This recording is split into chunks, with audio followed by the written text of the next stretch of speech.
Hey, John here. Welcome back to another episode of the show. So this one, I'm going to talk about how to start a blog to get more freelance clients. So I just want to kind of dive right into this. The first thing I want to cover is why. Why would you start a blog to get more freelance clients? And I think Gary Vaynerchuk, who's built two $60, $100 million businesses off the back of the internet, social media, and creating content, I think he sort of sums it up the best. He says, producing content is now the baseline for all brands and companies. It literally doesn't matter what business you're in, what industry you operate in. If you're not producing content, you basically don't exist. And if you just look around for a little bit, like content is sort of the lifeblood of the internet. And so if you're not producing it, you're really not even playing the game. And so it's 100% true. And it's not just his opinion. I'm going to throw a bunch of stats at you that sort of back this up. There's been a bunch of studies on this, and I'm not going to reference all the individual studies, but I'll just sort of throw these stats at you, and then we'll move on to how to actually do this. So 69% of people bought something because of a tweet.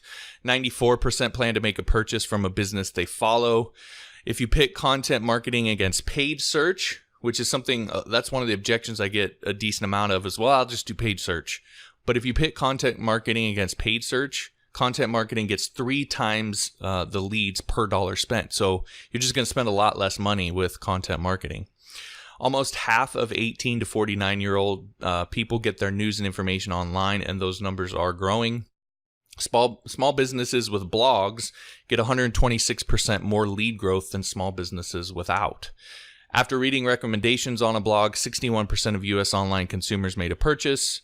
Content marketing rakes in conversion rates 6 times higher than other methods. This is something that I talk about specifically with your related to your services sales page, that the more context you can create about yourself before someone gets to your sales page, the better that sales page is going to perform, because it becomes almost an afterthought. And so content marketing is one of the ways that you create that context. Next, populating websites with blog content is how you end up with 434% more search engine index pages than other business sites that don't publish content. So the big secret to SEO, publish quality content. And then finally, businesses publishing 16 plus posts a month get almost 3.5 times more traffic than businesses publishing 0 to 4 articles. So it's not just publishing content, it's publishing a lot of content. And that's why I sort of push the whole daily publishing. Again, something that I learned from Bed Settle with daily emails. Just sort of transfer that over to your blog or your YouTube or your podcast. The more content you can create on a monthly basis, the better. So that's a lot of statistics. I'm not going to kind of give you the hard sell. You can kind of make up your mind, but I think it's been fairly proven that content marketing is probably the most effective way for you to get started freelancing. It's how I got started. I grew up a complete nobody. I grew up in a town of 200. I lived in a trailer house. I came from a poor family. I had no big network. I didn't have a bunch of college buddies. I didn't have parents that could help me. So if you're in a similar situation to that and you're just starting out from complete scratch, content marketing sort of levels the playing field and will allow you to compete right from the very beginning. And then if you do have some of those other things, content marketing will just help you take even more advantage of those things. Now, one thing before I get into the rest of this and start talking about the how, I have a course that I've created called Content Marketing for Freelancers, where I go into extreme detail with all of this. Showed you exactly how to create lead magnets and create your landing pages and your services sales page, and how to write your blog posts, the formula I use for writing all my blog posts, and on and on and on, and just show you exactly how to build out the entire funnel. So if you're interested in that, you can go to Content to Clients. So it's content, the number 2, and clients.com, and you can learn more about that course if that interests you. All right, now with that said, let's go ahead and dive into this. So first, I want to talk about the big picture strategy and the overall thing that you're trying to do, right? Because a blog doesn't just exist in a vacuum. There's an entire system or funnel that you want to build along with it. And so you may have heard the phrase, or people talk about this idea of traffic, leads, and sales.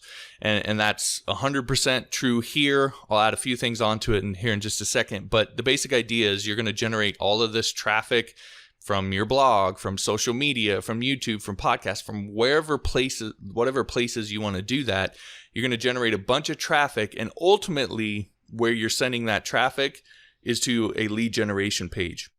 You want to get people to sign up to your email list, because when they sign up to your email list, now you can contact them over and over and over and over, and you're more likely to convert those people if you do that properly. If you email properly, and we'll talk about that, you're more likely to convert those people than if someone just hits your sales page and they leave. It's a good conversion rate in a lot of markets is 2%, 3% on a sales page. So if 98% of those people are leaving, that's a lot of people that you're just missing out on. Whereas you can get, I've seen 50, 60% conversion rates on email opt-in offers. So it's just a lot more people that you're going to be able to follow up with and over time sell them on your services. And so that's what you want. So traffic, funneling it all into leads, and then through your emails, then you're going to be selling your services long term. That's the basic idea. For freelancers, there's a little bit of an addendum. So the lifeblood, sort of the really the secret to success as a freelancer in a services business is referrals and repeat clients. And so that I would add on to the end of sales. So it'd be traffic, lead, sales, repeat clients, and referrals. And a lot of that comes down to how you deliver, but it also comes into getting the right people in from the beginning. Because if you get the right people in that are a really good fit for what you do, you have really targeted services, but also fit your personality, and they know more about you, they have more context about you, you're a lot more likely to have a better experience delivering for those clients, which will then lead to referrals and repeat clients. So the content marketing part of this is a really big part of what happens on the back end.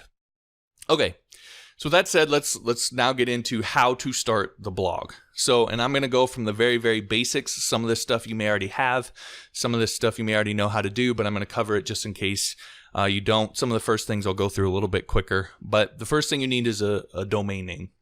And one of the big questions that I get with that is, what should my domain name be? And what I generally recommend to people, even my family and friends, when they're talk to me about wanting to start a blog and so forth, is unless you have a really good idea or you've already have an established company or established brand, you really should just go with your name, because your name is always going to be relevant and always going to make sense. So if you're in doubt at all, just go with your name and keep it simple. Now, again, if you have an idea for a brand or you've got an established company and brand, then fine, go with that. So as an example, I used to have a site called learnphp.com.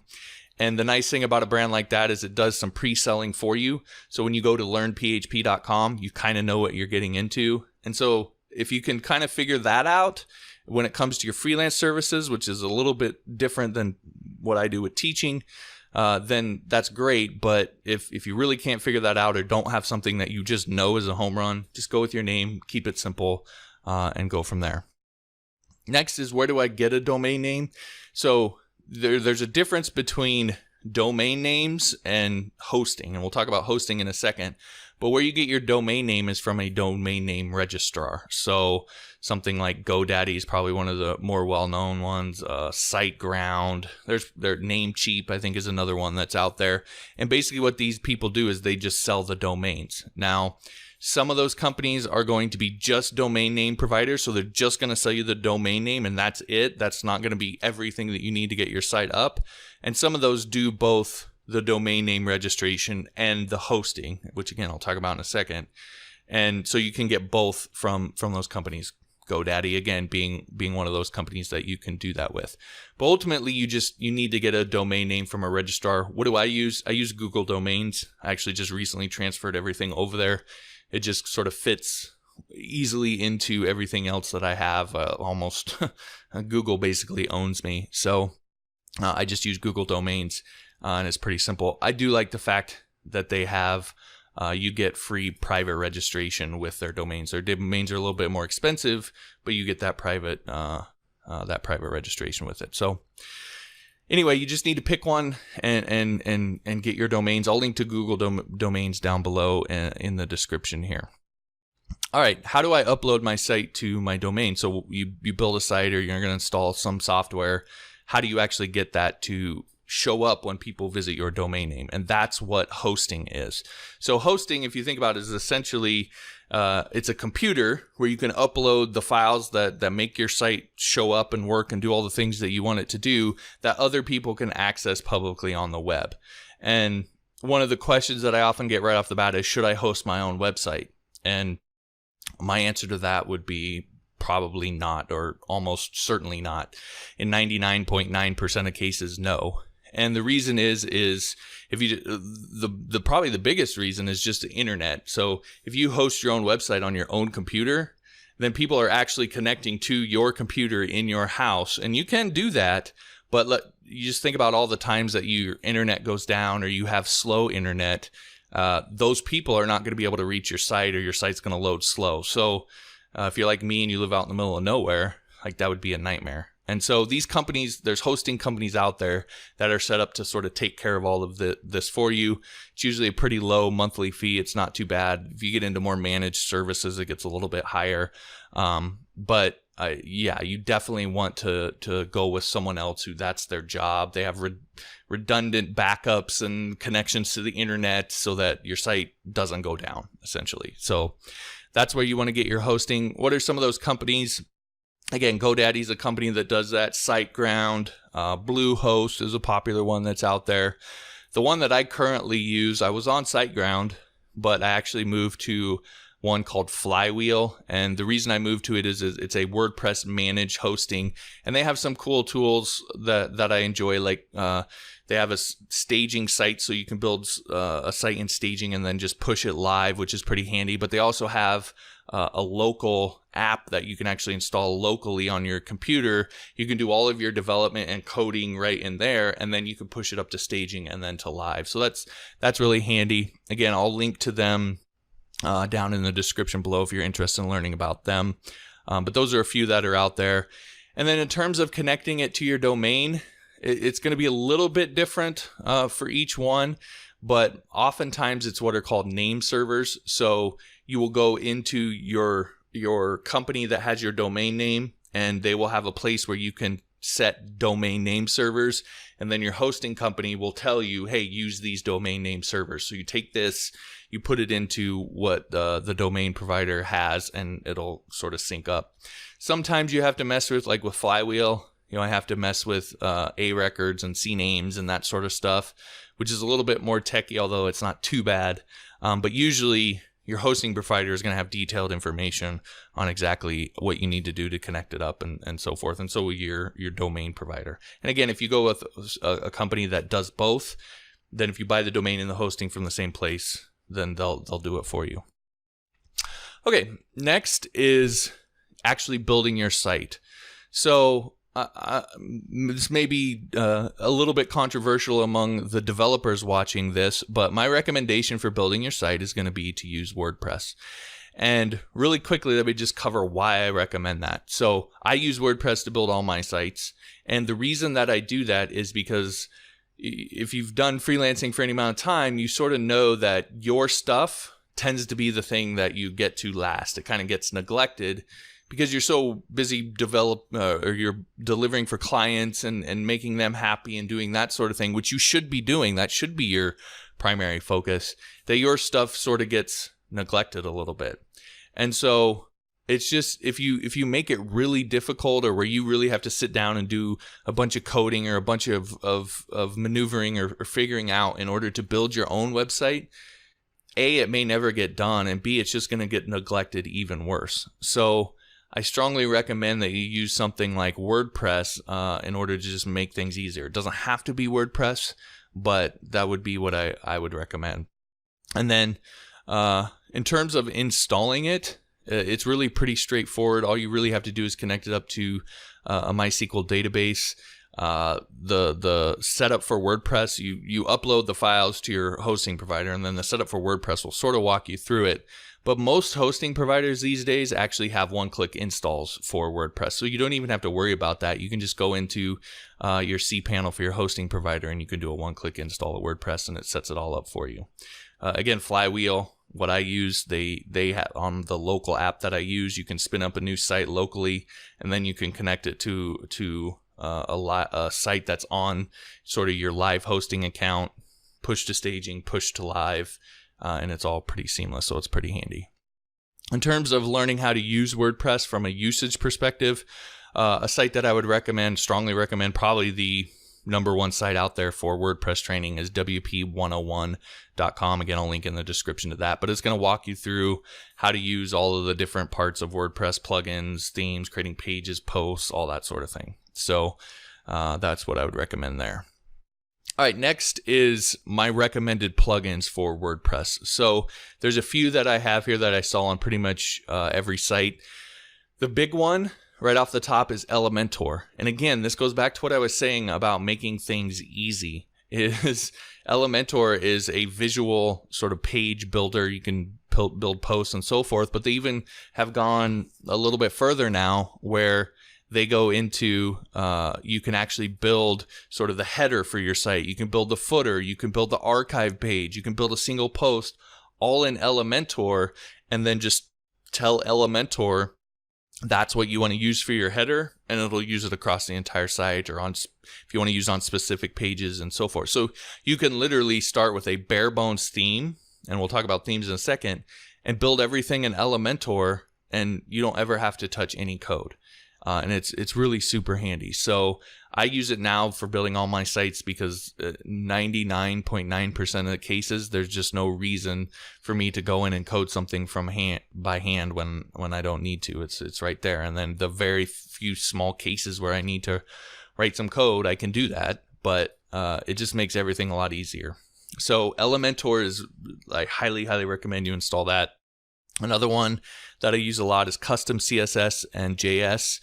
And so what this allows you to do, a lot of times you're going to have Facebook pixel and Google, marketing and all these different pixels that you need to install and so forth.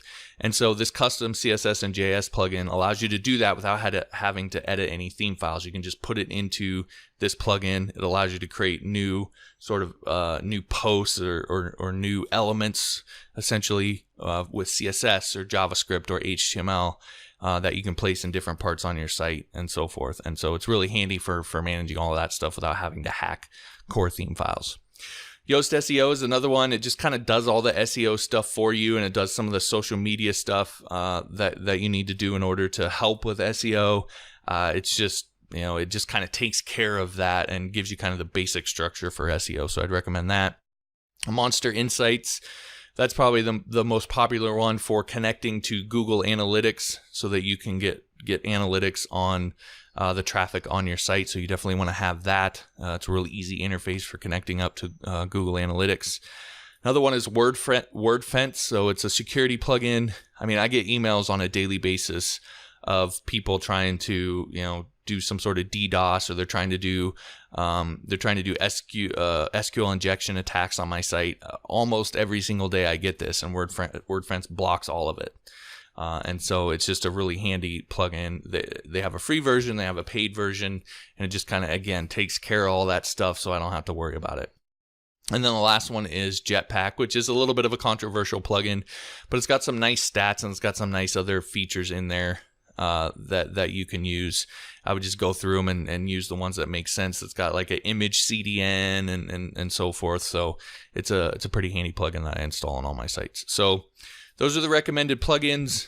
In terms of the themes, when you're working with Elementor, and like I said, Elementor can actually do most of it for you. The one I use is Ocean WP.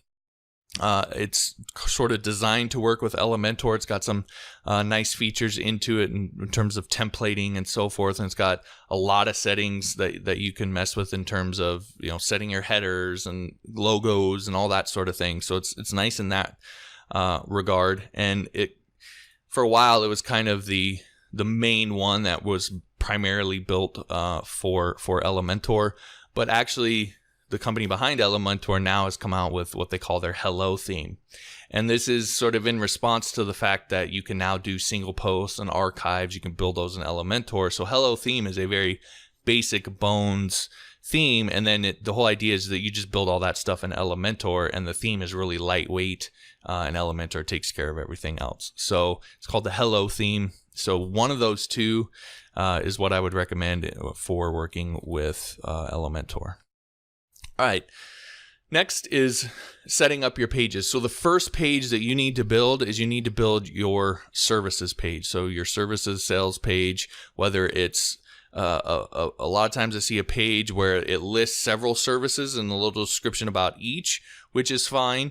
Or if you're going to build a full-on sales page for each one, which is what I would recommend. I would recommend actually both of those. So have a services page that lists all your services and then like a click to learn more. And they click over and it's a full sales page where you talk about the services, portfolio related specifically to that services, client testimonials related to those services, etc. And I'm going to do, this is part of a series that I'm going to keep doing where I talk about how to do all of this stuff in detail. But here I'm just giving you the big picture of everything. And so that services sales page is the first thing that you want to build. You always want to start on the back and then move forward. A lot of times what people want to do is you say start a blog and they start thinking about their first blog post. Well, that blog post can't lead anywhere if you don't have your lead generation set up, if you don't have your services sales page set up. You can't point people from your email into that, etc. So you got to start at the back and then move to the front. And the very, very back is your services sales page. That's where people actually hire you. So that's the first thing that you need to build. Okay. And again, I'm going to do more videos episodes where I talk about this and how to exactly build that page. Okay, next is your email opt-in. So you need to have some sort of email opt-in, people to sign up to your email list. The big thing with that is creating what's called a lead magnet. So it really is what it sounds like, something that attracts a particular type of lead. And so you want to find something that's going to appeal to your ideal client. So if again, for me, offering membership site services, I might say something like the 10 things every membership site must have, or the top 10 mistakes people make when building membership sites. Someone who's building a membership site, that's going to be attractive to them. It's going to be something that they're going to want to learn about. It doesn't have to be super over the top epic. It can be just sort of regular, normal, just something kind of standard, and it's your content marketing pointing them to that lead magnet that's ultimately going to be what's important. Now, the one thing about the lead magnet, and again, like I said, I'm going to do videos on all this stuff, but the one thing about the lead magnet is that it not only needs to educate your client, right? And it be something that when they sign up to your email list and they consume it, it's valuable, but also needs to pre-sell your services. And so there's a little bit of an art to doing that, of writing in a way that's valuable, but also pre-sells your services and sets those people up to be primed in order to hire you for your services. So there's an art to that, and I'll talk about that more when I get to that video. Next is your homepage. Now, sometimes, depending on what you do, and I've had this before with certain sites, your homepage is your services sales page. Okay, so if you have one sort of main service like I did membership sites, and then I just had a little bit of variations of what kind of membership site, then I just made it my homepage, and that works. Or you can make your email opt-in and your lead magnet your homepage. But a lot of times what you see with homepages is you may have the email opt-in at the top, and then you'll have an about, and you'll have a portfolio and so forth. So there's different ways you can do that, and again, we'll talk about that when I get to that specific video. But your home page is just another page that you have to have built, and there's a couple different ways you can do it. About is really where you really want to sort of dig into context and the personal sort of context around you. You know, who you are, where you grew up, family, experience, education in the back, all that sort of stuff. That's what you want to do on your about page, and really create as much context as you can, and then tie that into, at the end, them hiring. Like your about page can subtly be one of your best sales pages, because people are sort of, when they go to a sales page, they're on guard. When they go to about page, they don't think of it as a sales page. And if you build it right, where you're not just overly hitting them with hiring you, but you're really going into your history and talking about you, and you're doing some social proof and that sort of thing, and then you subtly at the end, like, you can go here to hire me for your services. It can actually be really, really effective. Contact. So I like with my contact forms for freelancing, I really like to keep it simple. I've seen contact forms and quote request forms where they ask for all of this information. And if you start getting a lot of people that are filling out your form and contacting you to where you just can't go through them all, then fine, that makes sense. Make the barrier to entry a little bit higher. So that you kind of filter out people that really aren't a good fit for what you do. So that can make sense. But if you're just starting off and you're not getting that, you want to keep it really simple because you want people to contact you. You want to start having that interaction via email. And a lot of times you'll then, maybe your services sales page doesn't get them all the way, but then they start chatting with you and it's not as sort of formal and you're a little more relaxed and then you actually are able to make the sale. So you want people as much as possible to just get in contact with you, and then you can kind of massage through everything from there. And they're a lot more, if someone reads a sales page and you make a claim about yourself, they're less likely to believe it than if you say the exact same thing in an email. It's weird, but that's how people are. So if you can just get them to email you, a lot of times that can be really effective. And then, of course, the last page, in terms of the primary pages, there can be other pages, but these are kind of the primary ones, is your blog page. Again, that could be your home page. So there's lots of options for what your home page could be, but the blog page is essentially just going to list in sort of chronological or reverse chronological order your latest blog post. Okay, so that is all of the setup of your website, right? Everything around the blog post to get you set up, which is critical. It's important that you don't just go start blogging, okay?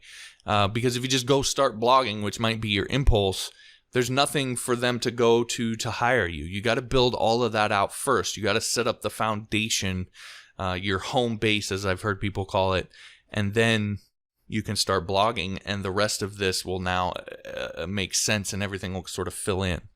Okay, but now we're at the point where you can write your first blog post.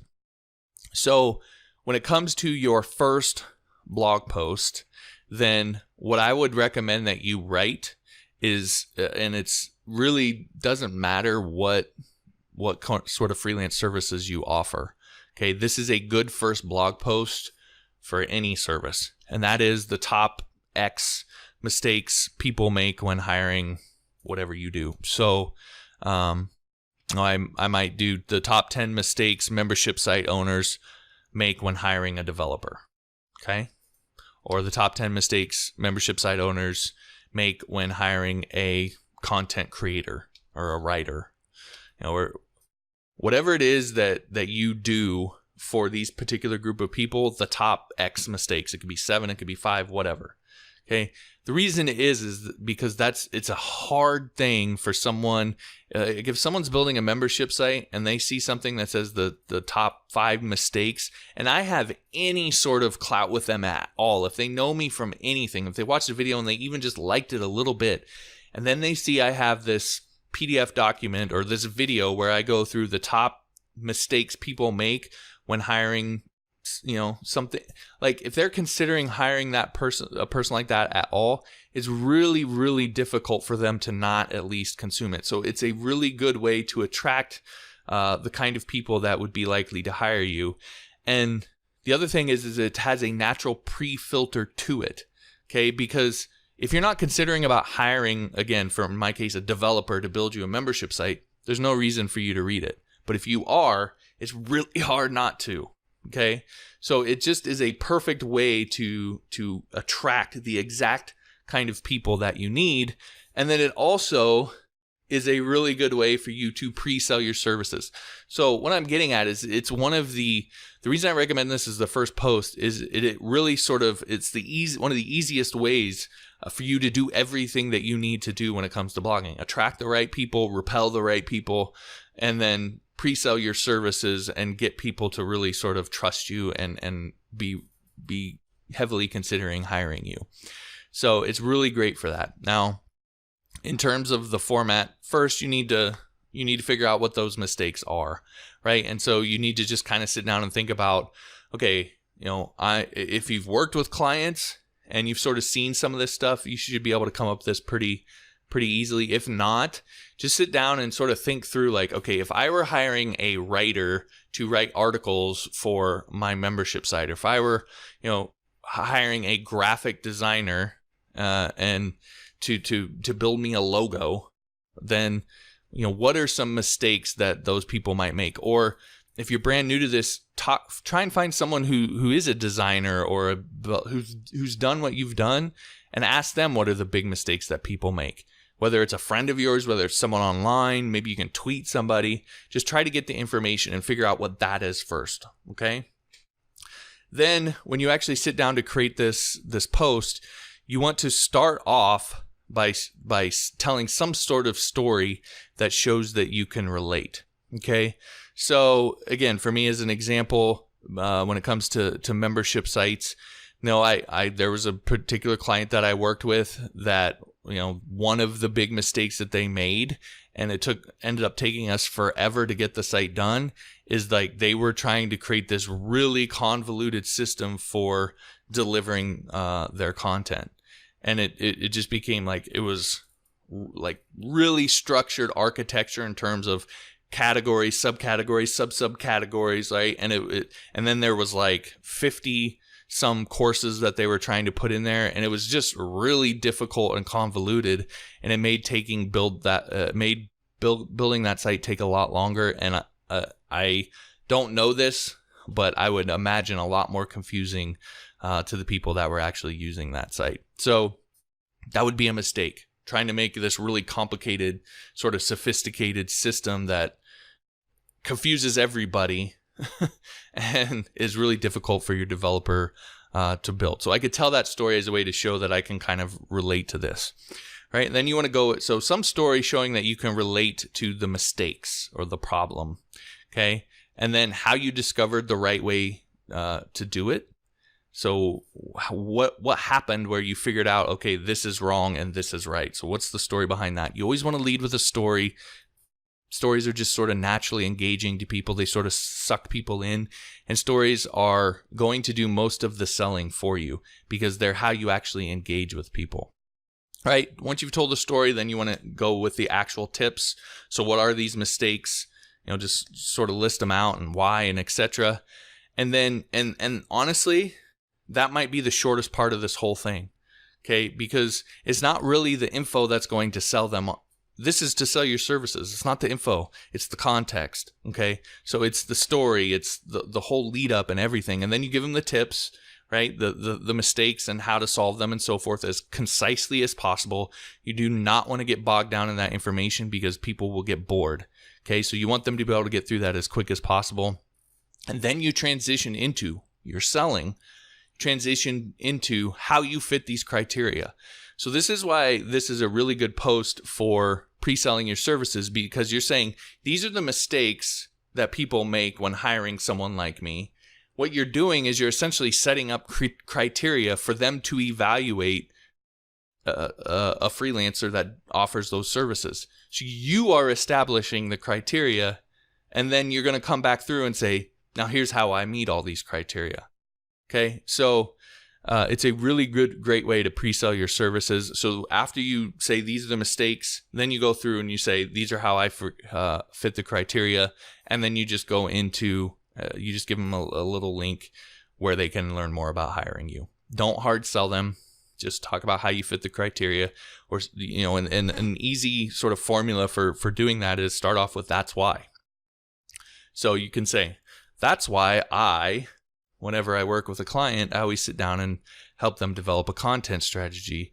And we talk about all this stuff up front so we can have a good idea of how to create a clean, simple, concise content strategy that doesn't confuse members, doesn't overwhelm members. And I leverage all of the experience that I've had working on sites for Michael Hyatt, Neek Magazine, and blah, blah, blah, right? That's why is a really good way to start that off and show how you meet those criteria. Okay. And then again, a link to just where to hire you. All right. So that's your first blog post.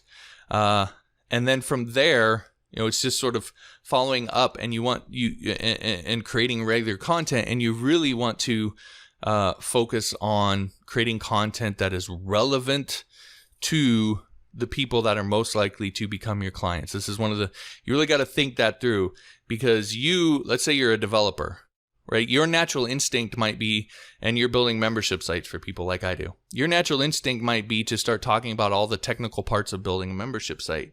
Well, the kind of person that's going to hire you probably doesn't care about any of that. Instead, what they care about is, well, how do I increase retention in a membership site? Or, how do I create content that is engaging that my members want to consume? Or how do I build a forum that actually gets engagement? Right? None of those things have anything to do. Those are not technical things. Those are all sort of business and marketing and content creation things that they're going to be interested in. So if you start creating that kind of content, that's going to attract those people. And then now you can sit down and you can sell your services off of the back of that. Okay. So that's the kind of content that you want to create. And if you follow this same criteria of story, then the lesson, and then the transition into your pitch, that sort of basic formula, you're not going to be great at it at first. It's going to take a little bit to get used to, but you'll eventually sort of get it down and you'll get really good at it. And more importantly, it doesn't have to be perfect, because a lot of freelancers don't do this. And so you're going to just stand out and you're going to get people to hire you because they'll appreciate the fact that you're even trying. So, all right. So that's writing blog posts. And then finally, we get to promoting your stuff, because if nobody sees your content, it doesn't really matter how great it is. And so one of the things that I do quite a bit that has worked really well for me that I don't necessarily always see people doing is repurposing content. And so I may take a blog post that I write and I'll record a video on it. And then I'll take that video and I'll upload that video to YouTube. So now I have a blog post, I have a video on YouTube, then I'll rip the audio and I'll put that over on my podcast. This video right here, this episode right here is going to be doing that exact thing. It's going to be a video on YouTube. It's going to be a podcast episode on my podcast. I'm also going to create a blog post with notes and the video posted there. So now I've got 3 pieces of content. Okay, so repurposing content is a really big one. Of course, you want to share links to stuff on social media platforms. Links primarily, I would stick to Twitter and say LinkedIn. They don't perform near as well on Facebook pages and some of these other places. So Twitter and LinkedIn primarily. For Facebook and Instagram in particular, like your Facebook page, I go back and forth on this. You could take your blog post and post it there, or you can take the video and upload the video there if you create a video to go along with it. But native content is really important on Facebook. If you go to my Facebook page, I don't always do it just because I'm just lazy sometimes. But native is always a little bit is always going to be better there. Links don't perform near as well on Facebook pages. And then another thing that you can do is when you create this piece of content and you've created this video, you can also create a short video that you say post to Instagram or to Facebook, where you say, hey, I just created this video. In it, I talk about this, this, and this. If you want to watch the full video, go to blah, blah, blah. So you actually record a whole new video, and you can maybe just do this on your phone and telling people about the full content that you just created on your blog or on YouTube or whatever. And you can share that to Instagram, your Facebook page. You can then share that on your stories on Instagram, and you get a lot more traction out of that. Another thing that you can do is that you can take your content and you can repost it. So I always all my blog posts get reposted over on Medium. So, and I get a decent amount of views over on Medium that I wouldn't get if I wasn't posting it there. So it's just another network that I can tap into, or you can do it on relevant sites to your particular niche. So for me, my audience is developers. There's a site called dev.to that I haven't yet, but I'm going to, because I just found this site. I'm going to begin reposting my content over there. And so that's a site that's relevant to my niche that I can then repost content, and you can tap into those networks that are built and get those people. Again, ultimately, you're at the end of all this content, you're pointing people to your lead magnet. So when you create a new video or a new blog post, at the end of it, you're going to be saying, If you want to learn about the top 10 mistakes membership site owners make when hiring a developer, you can go to blah blah blah.com and learn more about that, or download that, or whatever. So you're always pointing people back to your lead magnet. So all the traffic, and we talked about at the beginning, traffic, lead, sales.